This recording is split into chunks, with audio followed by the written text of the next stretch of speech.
take their lie and shove it down our throats, because we've proved the lie, we've proved the fact. And when you put them both together, choose, choice, matrix. This program is the movie Matrix. A, B, and C, 1, 2, and 3 matrix. This is the entire program of Matrix. It is the machine of government. I'm Neil, fighting for my existence as a human. And what is the virus that destroys both the machine and the people? The virus was the illusion of communications. And syntax destroyed. And how did Neil destroy the virus? He says, okay, virus. Neil represents 3 + 3 = 6. And Smith had an infinity amount of Smiths, which was the infinity amount of numbers that could be wrong around 3 + 3 = 6. And he says, okay, I surrender. Take me. What's the first thing the virus of wrong tries to do? Is rewrite correctness. And every time he does do it, it says, well, 3 + 3 doesn't equal 7. That's out. 8, that's out. 9, that's out. Inadvertently, you watch it take place in the movie, boom, all the virus is destroyed because it uses up all its energy to prove a lie, which you can't do. And when it's done, the contract was, I can live as a human because I'm correct, and the machine can operate because it's correct, because we need the machine, and the man has to service the machine has to service the man.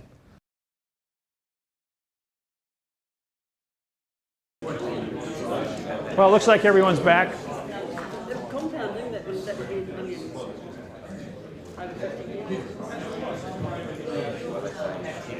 All right, we're gonna get started now, folks. Hope everyone had a good lunch. I had a cup of coffee. Way to go. All right, we're going to go through the parts of speech. There's only 10 of them. And when you guys went to school, you probably were 10 years old and you studied about prepositional phrases. Well, when you were 10 years old, 11, 12, you were going through puberty. Your hormones made you a complete mess. And after you got done with puberty, the only thing you could think about was sex. Boys and girls, you know. And so whatever you learned during puberty was totally like thrown out the door. And the rules and regulations they gave you, you probably weren't paying much attention. You didn't think your parents loved you. And you were just a mess. So by the time you got into the reality of teenagers, again, you were a batch of hormones and misinformation. And then when you finally got out of high school and you were 18 years old, you didn't care much about school. It was just sex. And whatever, to get the better the sex, according to Freud, everything is predicated on sex, and you got to have better cars, better clothes, better makeup, better hair, you know, to incorporate better sex. So you really didn't care much about the world, and that's why you're 40 years old, you wake up one morning and say, we're out in Kansas, Toto, and you want to come here and learn about why the whole world is screwed up. So we went ahead and I was the same way. But I overcame that. And these are the parts of speech. Now, the adverb is used more in language worldwide than any other syntax of communications. Now, the adverb is a modifier. Also remember a vowel and 2 consonants. The adverb operation of syntax is a no contract issue because you're modifying the condition of a fact. If you're going to modify something, that's perjury, because it's no longer the original fact.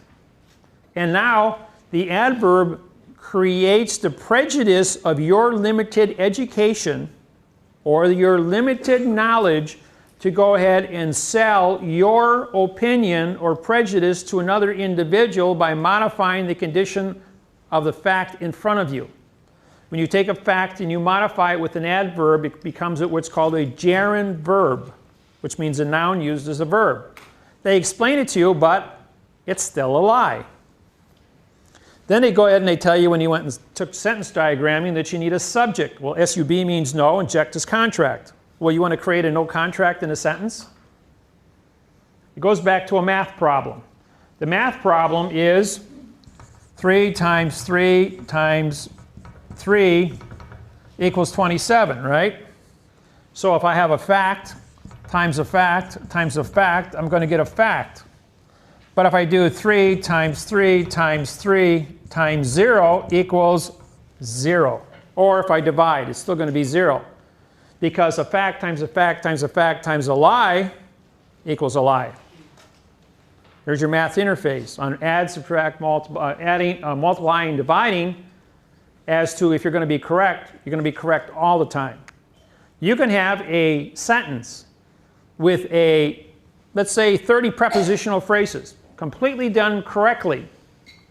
And take the word for out instead of for the witness's knowledge, and then go ahead and write 29 prepositions in the correct order in the sentence, but because you dropped the first 4, now you got an adverb, adjective, pronoun, all the way to the end of the sentence, and you've lost all prepositional phrases because you committed a lie to start the sentence. Therefore, you've lost everything.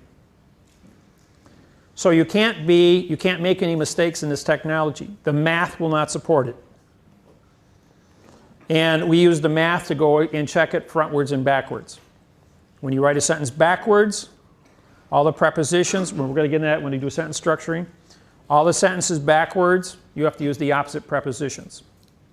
Every sentence we write starts with a preposition for. You have 2 verbs, is and are, simple enough. And the word that follows the verb is the word with.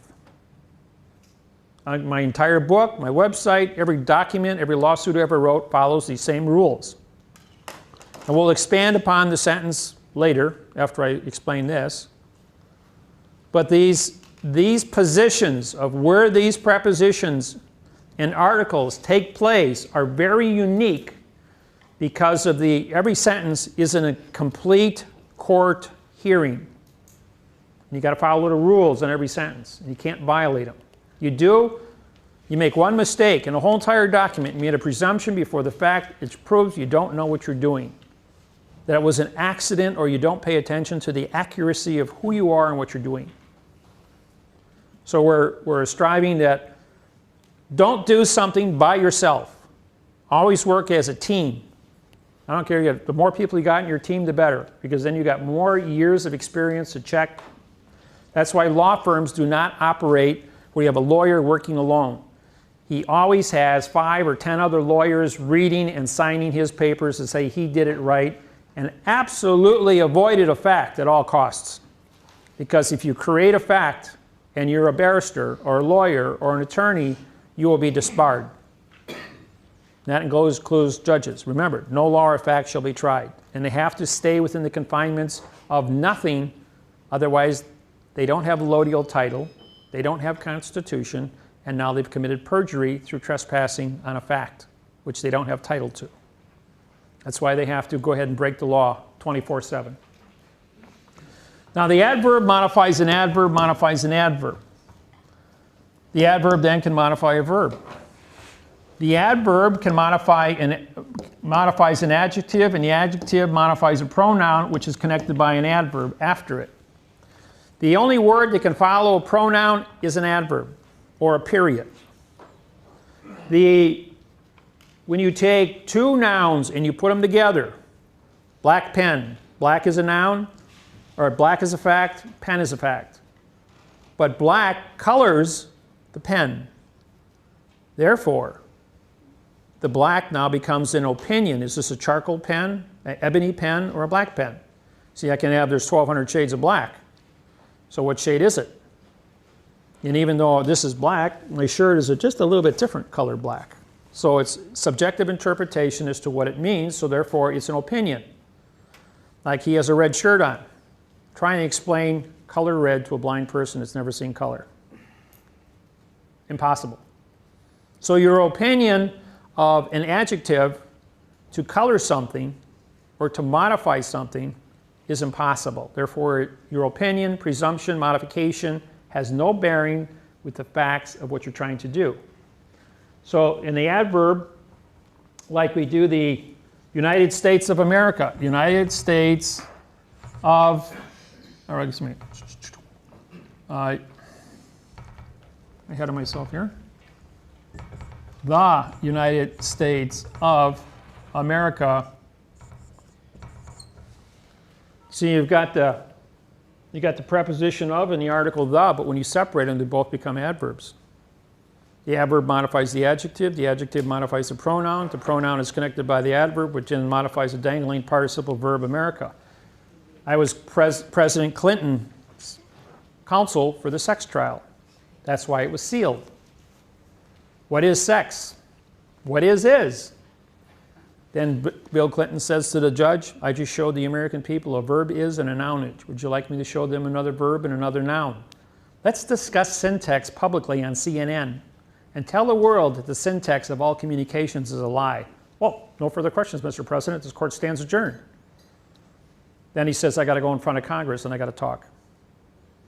And Congress, we're not allowed to take my attorneys in, even though he is an attorney. He's not allowed to take attorneys in with him, and he has to give private consultation to these people.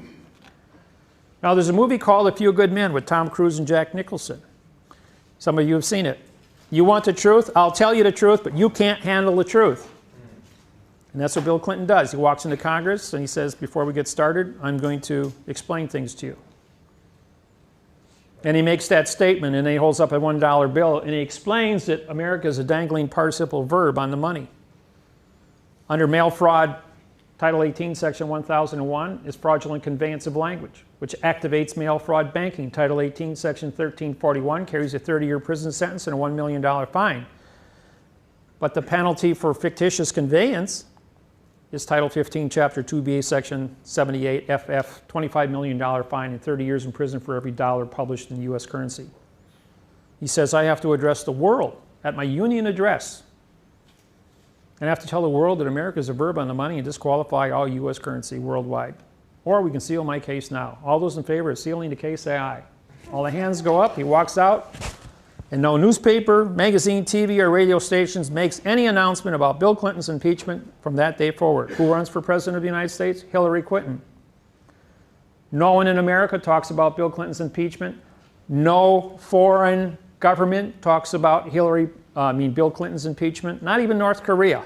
For all the noise you heard on the news about North Korea and the United States, not one word about that. Who becomes Secretary of State? Hillary Clinton. She goes to Obama and says, hey, how about if I call the paparazzis in here and I do a news conference on America being a dangling participle verb? She becomes Secretary of State. Some of you know about the fact that Bill Clinton went to North Korea and got the 2 reporters who were held in prison for 4 years out. And when he was in Honolulu, Hawaii, he was on The Tonight Show, and the question was, how did you get the 2 reporters out of North Korea? I used the David Wynn Miller syntax. He was going to syntax the North Korean money publicly and disqualify all North Korean currency. Or give me back the 2 reporters. End of story. You see, so knowledge used by the right individual at the right time will create the amount of pressure that's called damage control.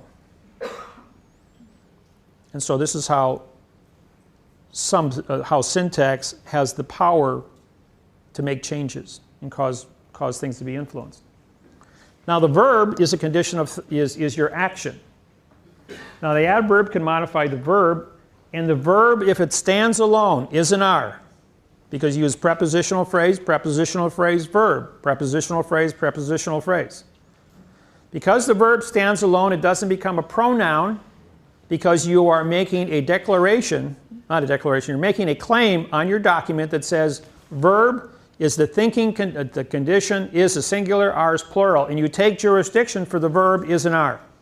Because you define it, it is now what it is on the contract and no one can change it. If you do not take that position, it becomes a pronoun. Is an R. Is used for the is. It's a prepositional phrase. Therefore, is a noun. The is, adverb verb. Now it's a verb. For the is. For is the pronoun. Is an adverb. For the is.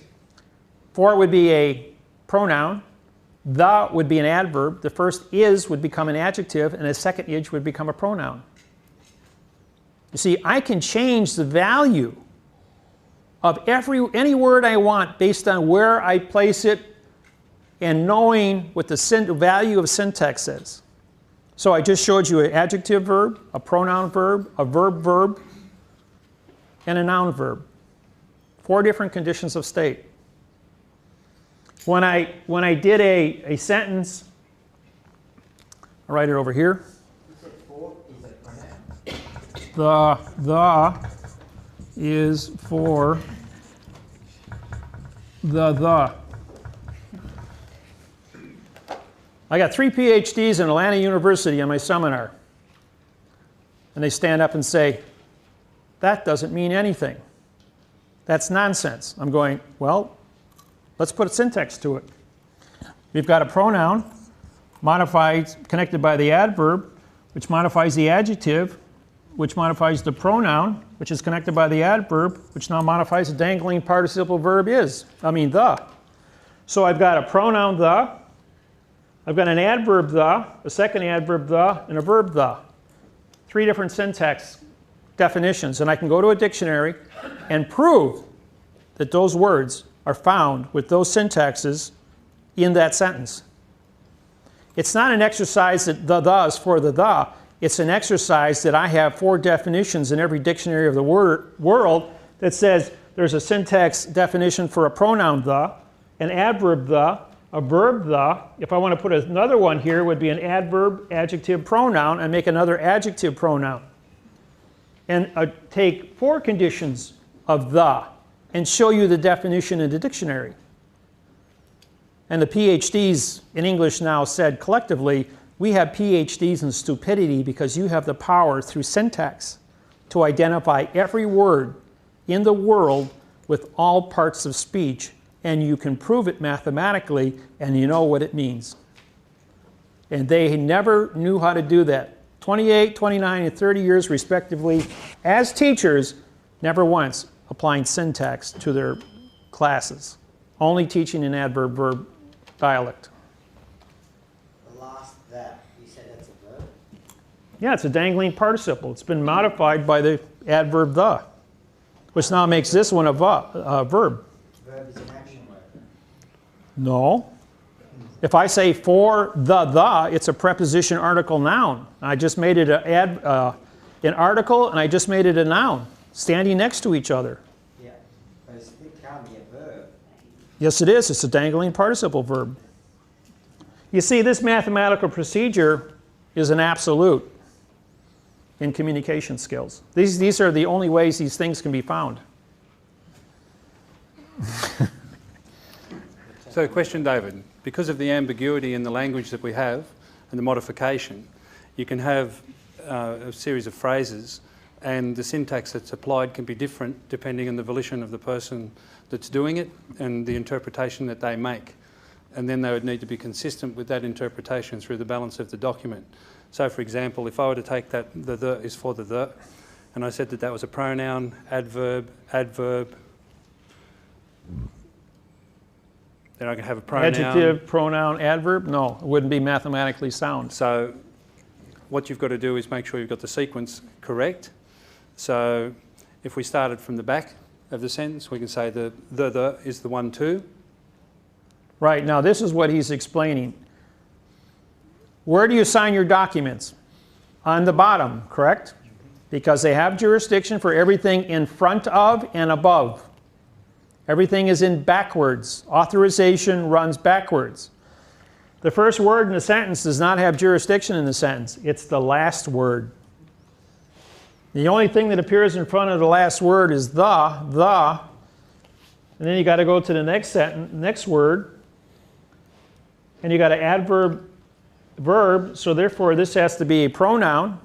The pronoun is modified by the adjective. The adjective is connected by the adverb, which then connects to the pronoun in front of it, because there's no prepositional phrase to certify the. I mean, the word the to start the sentence. If I said for the, then it would be a 5, 6, 7, and this would become a 2, and then a 5, 6, 7 again. We'd have 2 prepositional phrases, but this is the danger of dropping one word and not starting your sentence with a prepositional phrase. Once you drop the prepositional phrase, you create an illusion. And like I said up here with math, a lie times any truth is still a lie. And that's what happens down here. What do we have here? We have a pen. In order for you and I to communicate, we first have to have an object that we both understand. We assign it an alphabet, the English alphabet. Could be the Russian or any other alphabet, okay, but you and I choose English. 26 letters, we're going to spell this P-E-N. If you and I sign a private contract and it's spelled C-U-P, it's between you and I, and this is now a C-U-P, not a P-E-N. So we agree on what the alphabet is, how to spell it. Now we have to give it a definition. What are the terms? The term is that it's going to be used for writing.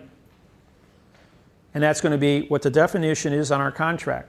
However, if I take the pen and I make a fist around it, it's now a stabbing tool, a concealed weapon, and I'll be arrested for carrying a concealed weapon. It's how you use something which makes a determination as to what the definition of it is. But according to our communications, this is going to be a pen, and so we have a contract of this object. Now, who owns it? Is it for your pen, for her pen, for my pen, for his pen?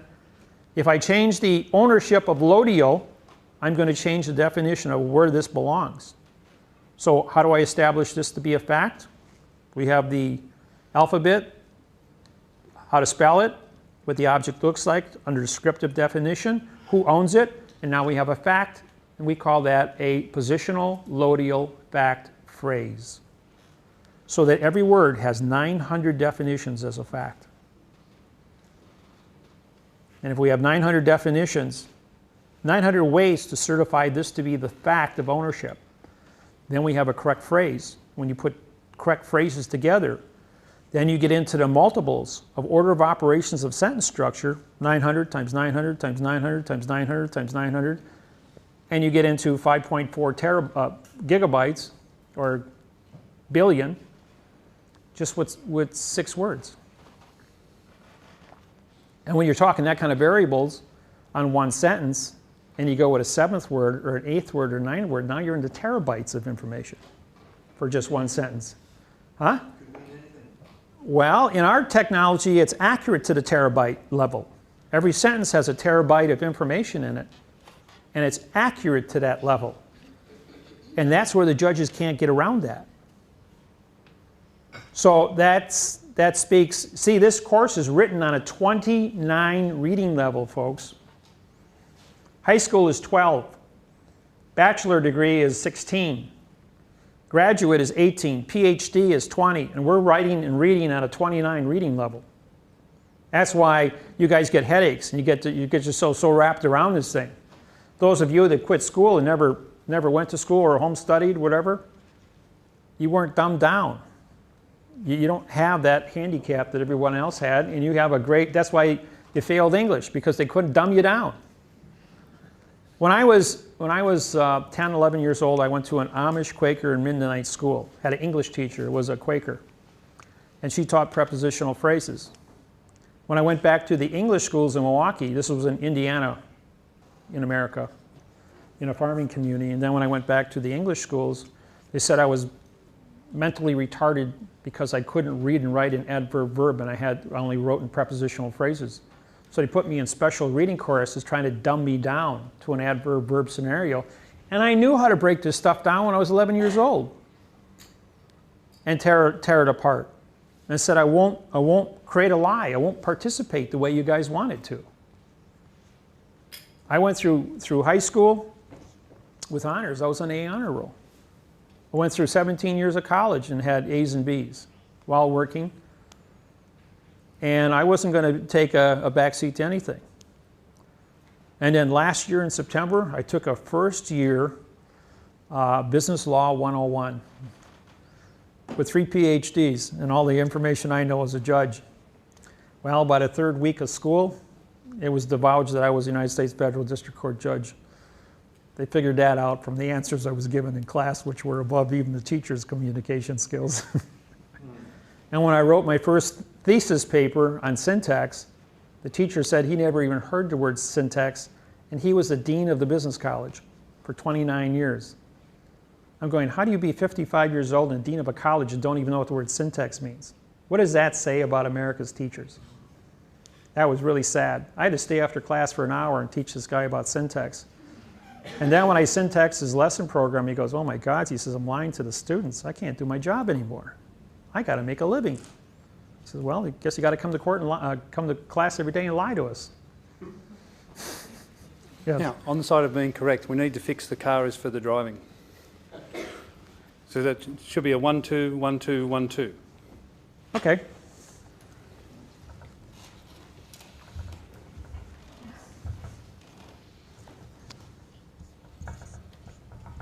Yep, that's right. 1, 2, 1, 2, 1, 2. And what we're trying to demonstrate is that The last the word is for the driving, ing words are verbs. the is for the is also a 1, 2, 1, 2, 1, 2.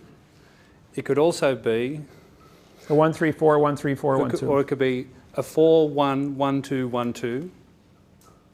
Adverbs modify adverbs. See, when you're dealing with an illusion, the subjective interpretation of where you put value or the weight of that word, where you put the emphasis on that word, is going to make a determination how it is. That's why Bill Clinton, when he said, what is, he paused.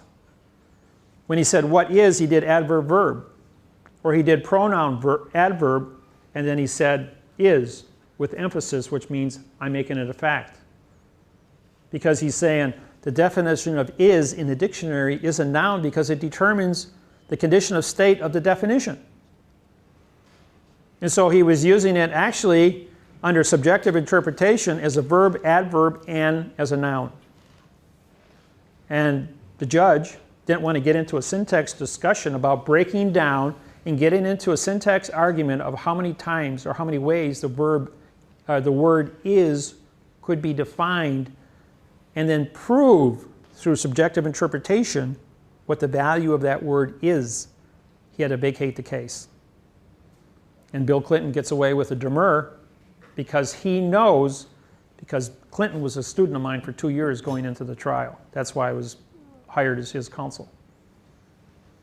And when it came time to go in front of Congress, it was real easy. Just hold up a dollar bill, disqualify currency in 150 countries. And when Hillary got to be Secretary of State, hey, Obama, you just inherited 11% unemployment in the United States and a world in a depression. Try doing it without money. Do the math. Right? Squeaky wheel gets the oil. Okay. Going back to... He's suggesting something. Well, you guys can do the math on that, okay? Adjective, coloring. Adjective always modifies the pronoun. Adverbs modify the adjective, which modifies the pronoun. And an adverb can make several. Now, if I'm going to go ahead and say, the David Wynn Miller syntax. The would be an adverb, David would be an adjective, Wynn would be an adjective, Miller would be an adjective, syntax would be a pronoun. That's where you put a string of names together. Corporations may have 5 or 6 names in there. Law firms might have 5 or 6 names. That's where you're going to have a bunch of adjectives in front of the last one would be in a pronoun. Where's my prepositional phrase to certify the value of any word? As long as you're going to have a condition of color, it doesn't exist because it's an opinion. Now the pronoun is any word that stands alone. Pen is a pronoun because there's no contract to make a determination as to what this means.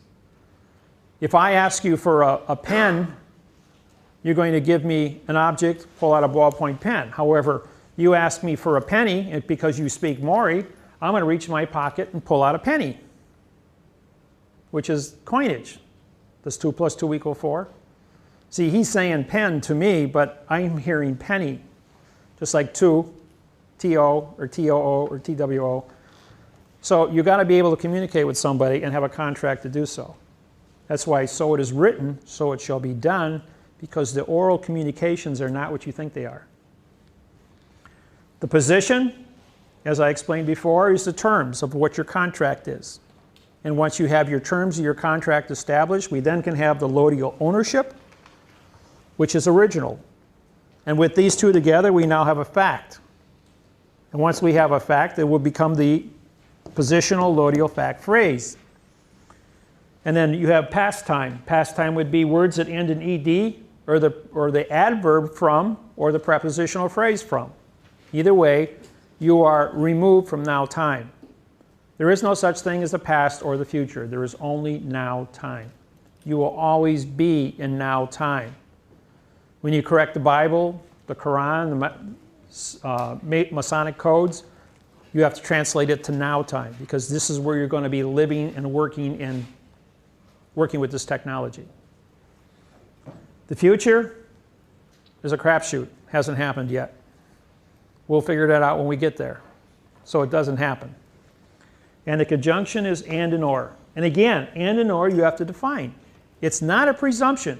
The word and by itself is not a conjunction because it doesn't attach to anything. It's a pronoun.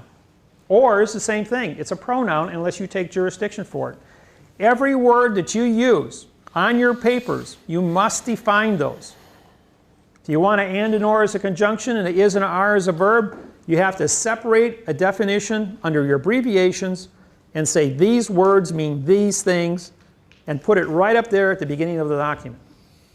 That way a judge can't say, that's going to be used for the and. If I say for the and, now you've made a noun out of it. Or the and. That was an adverb making and a verb. I changed it again.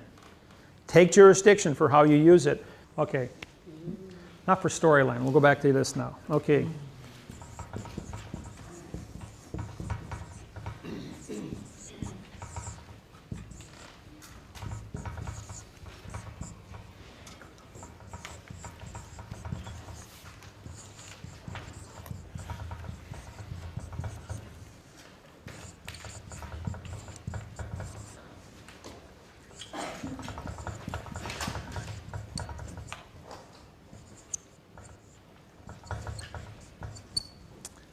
Okay, now, this is a sentence, but I'm writing this sentence in the form of a graph.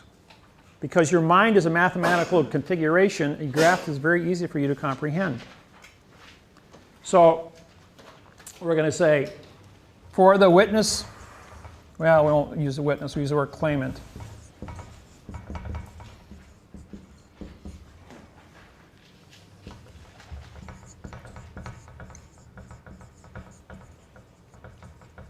Whenever you start a sentence, write a contract, make any kind of claim, you have to say you have knowledge about what you are doing.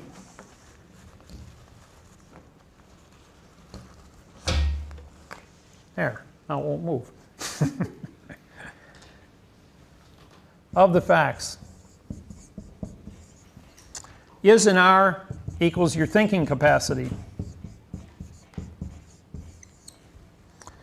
With the claim. Now, yeah, Dave. The claim, you've got, this is a cause.